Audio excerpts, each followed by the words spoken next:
अगर आप अपने नकारात्मक विचारों को सकारात्मक विचारों में बदल देंगे तो तभी से आपको सकारात्मक नतीजे मिलना शुरू हो जाएंगे। आज की कहानी है एक दिव्यांग राजा की, जिसके राज्य में कोई भी परेशानी या समस्या नहीं थी। सभी लोग उस राजा से बहुत खुश थे और ऊपर वाले से धन्यवाद करते थे कि इतने अच्छे राजा को उनकी जिंदगी में भेजा। वह राजा दिव्यांग था, उसकी एक आंख नहीं थी और एक पैर भी नहीं था, लेकिन फिर भी राजा को इस बात का कोई मलाल नहीं था। एक दिन राजा अपने महल के गलियारे में घूमते हुए अपने पूर्वजों की लगी तस्वीरों को देख रहा था और सोच रहा था कि मेरे पिताजी कितने शूरवीर थे और उनके पिताजी भी कितने शूरवीर थे। हमें इतने शूरवीर खानदान में जन्म लेने का मौका मिला, ये ऊपर वाले का आशीर्वाद ही तो है। राजा सभी चित्र को देखते हुए आखिरी चित्र तक पहुंचा और फिर उस खाली जगह को देखा तो वह चिंता में पड़ गया, क्योंकि उसे मालूम था कि अब यहाँ जो तस्वीर लगेगी वह उसी की लगेगी।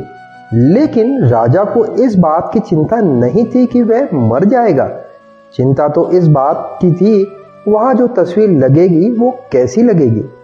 राजा की एक आंख और एक पैर ना होने की वजह से वह चिंता में पड़ गया और सोचने लगा कि इस गलियारे में इतनी शानदार तस्वीरें लगी हैं, लेकिन मेरी एक आंख और एक पैर ना होने की वजह से मेरी ही तस्वीर सबसे खराब लगेगी और सबसे भद्दी लगेगी।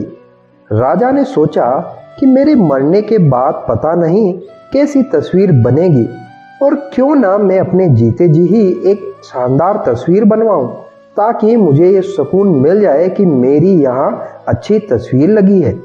अब उस राज्य में ऐलान करवा दिया गया और सभी चित्रकारों को बुलाया गया और कहा गया कि जो भी चित्रकार राजा की शानदार तस्वीर बनाएगा उसे बहुत अच्छा इनाम मिलेगा। अब सभी चित्रकार राज्य में आए और उन चित्रकारों को पता था कि अगर शानदार तस्वीर बनेगी तो अच्छा इनाम तो मिलेगा ही, लेकिन जिस राजा की एक आंख नहीं है और एक पैर नहीं है उसकी शानदार तस्वीर कैसे बनेगी। चित्रकार सोच रहे थे कि इनाम का तो पता नहीं, लेकिन अगर शानदार तस्वीर नहीं बनी और राजा गुस्सा हो गया तो सजा जरूर मिलेगी, इसलिए बड़े बड़े चित्रकार भी आगे नहीं आए। तभी उसमें एक लड़का बोला, राजा साहब, मैं आपकी तस्वीर बनाना चाहता हूँ, मुझे 24 घंटे का वक्त दीजिए। अब सभी बड़े बड़े चित्रकार हैरान हो गए कि ये लड़का क्या तस्वीर बनाएगा, और अगर राजा को तस्वीर पसंद नहीं आई तो इसे राजा जरूर सजा देगा। राजा बोला, ठीक है, आप अपना समय लीजिए और तस्वीर बनाकर लाइए। अगले दिन वह लड़का तस्वीर बनाकर लाने वाला था और पूरा दरबार भर चुका था। लोग दूर दूर से ये देखने के लिए आए थे कि वह लड़का कैसी तस्वीर बनाएगा। अब लड़का जब उस राजा की तस्वीर बनाकर लाया तो लोग आश्चर्यचकित हो गए।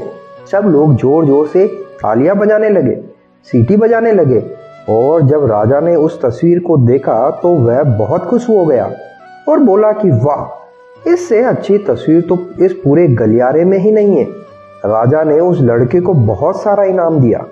अब आप सोच रहे होंगे कि उस राजा की क्या तस्वीर बनी होगी जिसकी एक आंख नहीं है और एक पैर नहीं है, कैसी तस्वीर बनी होगी। उस तस्वीर में लड़के ने उस राजा को एक घोड़े पर सवार किया था।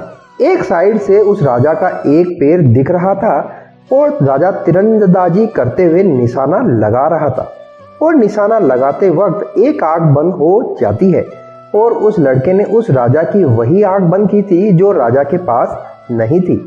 इस तरह से उस लड़के ने राजा को निशाना लगाते हुए घोड़े के ऊपर सवार दिखाया, जिसमें एक आंख बंद किए एक ही पैर दिख रहा था, और ये इतनी शानदार तस्वीर बनी थी कि वह अब तक की सबसे सर्वश्रेष्ठ तस्वीर लग रही थी। उस लड़के के सामने भी चुनौतियां थी, संकट था, लेकिन उसने सकारात्मक का साथ नहीं छोड़ा। जिंदगी आप जिस मुकाम पर हो, जिस भी संकट में फंस जाए, जिस भी स्थिति में हो, अगर आप अपने सकारात्मकता का साथ नहीं छोड़ा और यकीन मानिए आप उस संकट से बाहर निकल जाएंगे। जिंदगी में उम्मीद का साथ मत छोड़िए, क्योंकि जिसने उम्मीद का साथ छोड़ दिया तो फिर जिंदगी उसका साथ छोड़ देती है। हर पल सकारात्मक रहिए, खुश रहिए, ऊपर वाले के आशीर्वाद के साथ और अपनों के प्यार के साथ, अपनी अच्छी और सच्ची मेहनत के साथ वह करके दिखाओ, कुछ ऐसा करके दिखाओ कि दुनिया करनी चाहे आपके जैसा। तो बोलो जय सिया राम, जय श्री कृष्णा।